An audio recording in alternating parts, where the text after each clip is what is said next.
جو آج جیل بھرو تحریک کا نعرہ لگا رہا ہے، جس نے ساری اپوزیشن کو اور میڈیا کو نہ صرف جیلوں میں ڈالا بلکہ ہراسمنٹ کی، اور جو جیلوں کے اندر سزائے موت کی چکیوں میں ڈالا، اور ایک دفتر بنایا پرائم منسٹر ہاؤس میں جو ہر روز یہ اپڈیٹ دیتا تھا کہ آج کس نے کیا کھایا ہے، سردی میں کس کو کمبل دیا ہے، نماز کے لیے کس کو کرسی دی ہے کہ نہیں دی ہے، صرف اپڈیٹ. وہ جو ایسٹ میکنگ یونٹ تھا اس کی سربراہی میں جیلوں سے صرف یہ اپڈیٹ آتی تھی کہ آج کس اپوزیشن لیڈر یا سیاسی مخالفین کے خلاف جیل میں کیا سلوک ہوا ہے. اور اگر اپنی ہدایت کے اور ڈائریکشن کے مطابق ذرا بھی سلوک مختلف ہوتا تو پھر اگلے دن کا بندوبست کیا جاتا تھا. یہ وہی شخص ہے جس نے امریکہ جا کر اس پلیٹ فارم کو استعمال کیا اور یہ کہا تھا کہ میں جا کر نواز شریف کا اے سی بند کروں گا.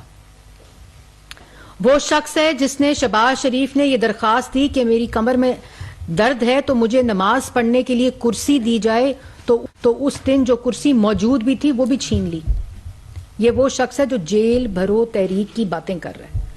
تو عمران خان صاحب، اگر اس ملک میں معیشت اور پاکستان کی عوام مشکل میں ہے تو اس کے ذمہ دار آپ ہیں، اور یہ پاکستان کی عوام جانتی ہے.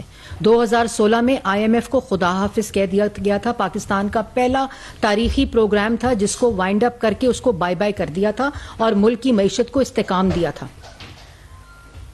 اور آج اگر بجلی، اور ہمیں معلوم ہے، ہمیں اس چیز کی تکلیف ہے کہ پاکستان کی عوام آج مشکل میں ہے. بجلی کے بل دینے